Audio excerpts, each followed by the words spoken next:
Greetings everyone. In this video I want to introduce you now to the Hawks Learning website, the textbook, and things of that nature, like how you will use that as you progress through the class. So I'm assuming you have already followed the steps in the first video and the first email that I sent out, which defined how to enroll into the class, and especially using the temporary access so that you can kind of get in right away before you purchase the textbook.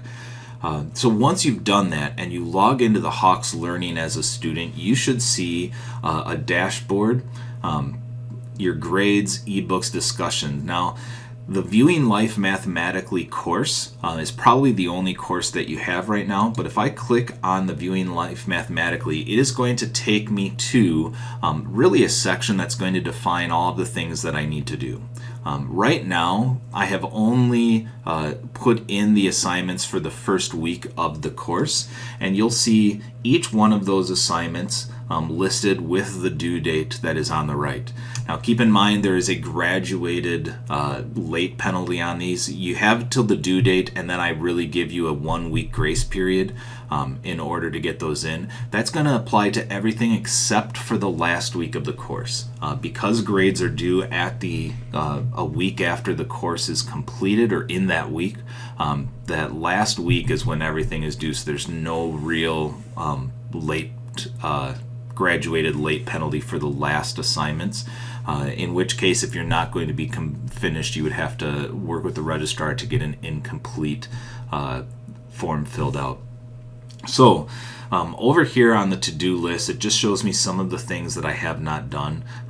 Once we get going, you'll see more things in the lessons tab that shows you when some future assignments are due, and any web tests, which are very occasional and may not have any whatsoever. I'm kind of feeling out the system on whether or not we'll use the testing in here at all.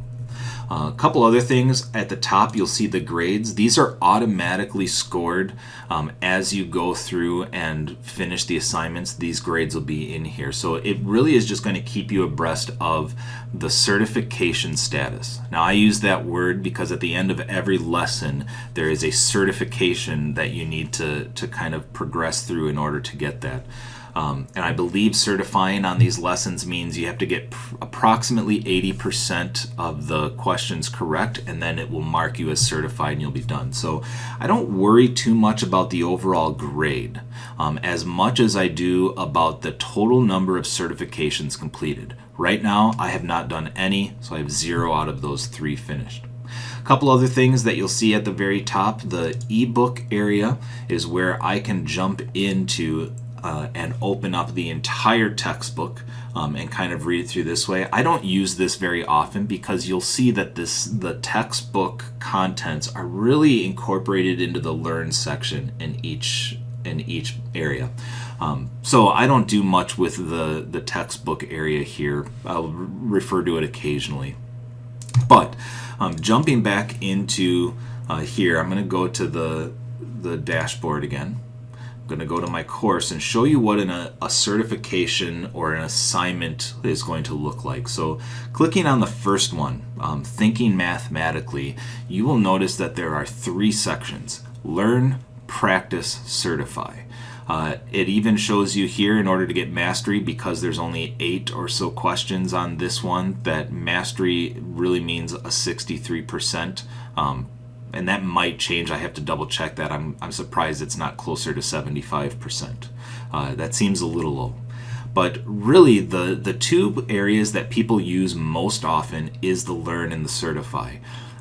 Practice is there. It's definitely nice. It has some cool features that I will show you, but a lot of people will look at the Learn, they'll read through it, and they'll jump right into the certification, because you do get to reattempt certifications really as many times as you want. At a certain point, it will prompt you, if you've failed the certification 2 or 3 times, it will say, hey, go into the practice, do some of these problems, and then it'll let you come back and do the certification. But I'll talk a little bit more about that when we get there. I'm going to jump into the Learn section.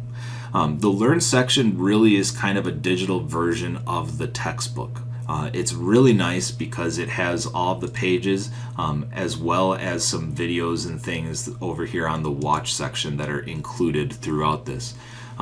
Just like a normal test book, it's got the objectives, it's got the things for you to kind of read through. This first section is about reasoning, inductive and deductive reasoning. It gives you examples, and then a lot of times with these examples, they have YouTube videos of instructors really kind of walking through and doing the problems, which I think are very helpful for students. So going through, you can see more videos, some of the big areas that are in here, just like a normal textbook. You'll see I have 16 pages here, and as I go through them, it kind of gives all that. So just kind of the digital version of the textbook with interactive materials. I'm going to go exit the learn section and jump into practice. Now the practice is kind of cool because as you are going through here, it really displays things in the very same way that it's going to display them in the certification, but it has a couple of other options on here. So this first question, find the missing terms of the sequence and then determine if it's arithmetic, geometric, or neither. Now a lot of people would look at this and say, well, I can figure this out. I'm adding 9, and then I see I'm adding 18, and then I'm adding 36, and then so the next one I'm going to add 72. So I'm going to be at 144, and then I'm going to add 144 and be at 288, right? They would be like, oh, that's fine, but I can't remember if this is arithmetic, geometric, or neither. So they guess, and they submit an answer. With the practice section, if you get it wrong, it gives you the ability to explain the error or try again, right? I'm going to have it explain this error. And you'll notice in the explain error that, first of all, it says, great job finding the missing terms. The labeling is incorrect, right? So it gives me that. It's like, okay, so I got the terms right, but I missed that. I could go right back to practice and try this again. 144, 288, let's try arithmetic. Still wrong. Explain the error. Again, it's not arithmetic. I know what it must be. But the other things that are in here is a step-by-step where it will guide you through the actual problem. You know, first determine whether the difference of the terms is constant. So they're saying, let's subtract these, and it kind of helps you build this in here. Well, this is 9, this is 18, this is 32. That's not constant. Those change each time, right? So then going through and saying submit, it's like, all right, you've entered an incorrect answer in this step. What did I do wrong? That's not 32. Let's try this again. I can subtract, and I'll submit there. Okay, I've answered that, and then it's going to continue to say, so let's now determine whether or not there's a common ratio, like dividing them. 18 divided by 9 is 2. 36 divided by 18 is 2. 72 divided by 36 is 2. There's a common theme there. And so now it's kind of going through, and based on your answer, what is it? Well, I still don't know. I can answer that, but I still don't know which is which. The next part that it has here is the learn section. It can jump you back into the textbook. Or if you're a glutton for punishment, I don't know if punishment is a word, you can go right to the solution, and it will kind of show you the steps that we just went. And it says the ratio betweens is not constant either, so the sequence is not geometric. Continue on the next page. The common ratio is 2. The next one, and so, oh, I said not geometric. It is geometric. But it gives you the correct answer here. So let's go back to practice. Let's try a similar problem. This one goes up by 4, then by 8. Oh no, it doesn't. It goes up by multiply by 3, multiply by 3, multiply by 3. So I'm going to multiply that by 3 and get 162, I think. And then multiply that by 3. And I really should have a calculator out for this, but 300, 480, 486, I think. And let's go with geometric. Way to go. Look at that. Makes me feel good. So that's what the practice is going to be like. Very similar to the actual certification. Certification is not going to give you some of these options here. Now, the other part about the practice is in the bottom left-hand corner, there is a tutor section. When you get to a problem you don't know how to do, you can jump right into that step-by-step learn and solution, right? And you can display the step answers, you can go through it and kind of figure it out. So let's exit the practice. I'm going to exit without saving because I really don't care on the practice part of it. And I'm going to jump into the certification. Now the certification is going to ask you similar problems displayed in a similar way, and as you go through, the difference with certification is you don't have any of those step-by-step tutor and solutions. Now, the way that I have the certification set up is typically if you can finish these problems, and right now I'm question 1 of 8, if I can finish them without losing my lives, my 3 hearts here, then I've certified, right? So this kind of tells you how many you have left. Now, I've done a flex mastery for this, and what that means is you can continue to keep retrying the same problem until you are able to tackle it, so that you can do it. At some point, if you're just completely stuck, you can skip it, you lose a heart, you move on to the next one. If you're really struggling with that at that point, I'm like, well, you can always save and exit the certify, go back, find a practice problem like this, and practice it until you feel comfortable with it, come back and try again. So for example, I'm going to put wrong answers in here, and I'll submit my answer. You'll notice it says you have 3 attempts remaining for this question. Would you like to try a similar question or accept a strike and move to the next? I am going to try a similar question. I'm going to put the wrong answer in again. And now it says I have 2 attempts remaining for this.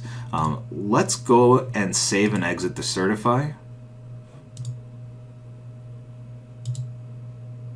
You'll notice when I come back, let's say I go over and practice and try some of those, when I come back in here and work through this again and submit the answer, I only have 1 attempt remaining. After that attempt, it's going to give me the strike, and I'll have to continue going through here. So use that as a way to kind of practice, and depending on, and I'll monitor that, sometimes I kind of open that up and give you more attempts per question, depending on how things are going. It's really, I don't want it to make you just redo the same things over and over. So I'm going to accept the strike on that.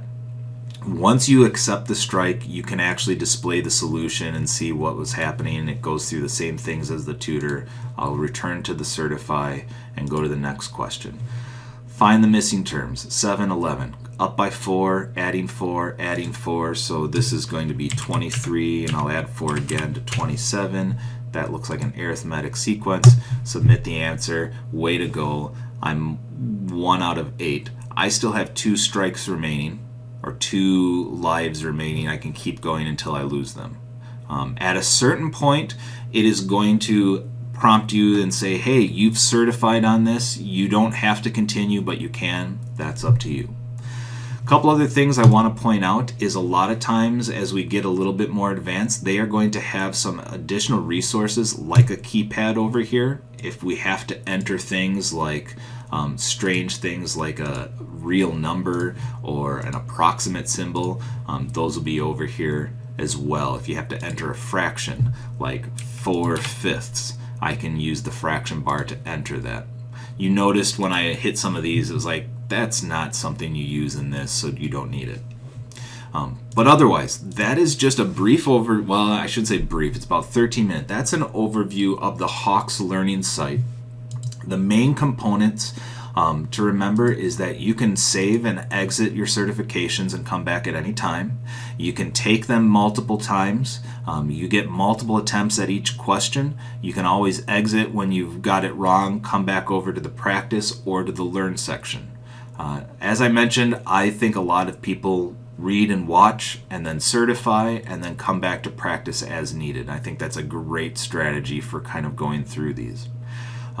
Otherwise, when you're finished with the lesson and certifying, if I were to come back over here, it would normally show me in my grades section that I've certified on it. It would tell me all of the interesting parts about it, and I could kind of go on from there.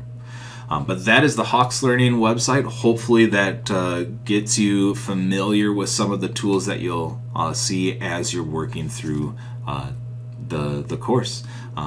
God's blessings. If you have questions, don't hesitate to contact me.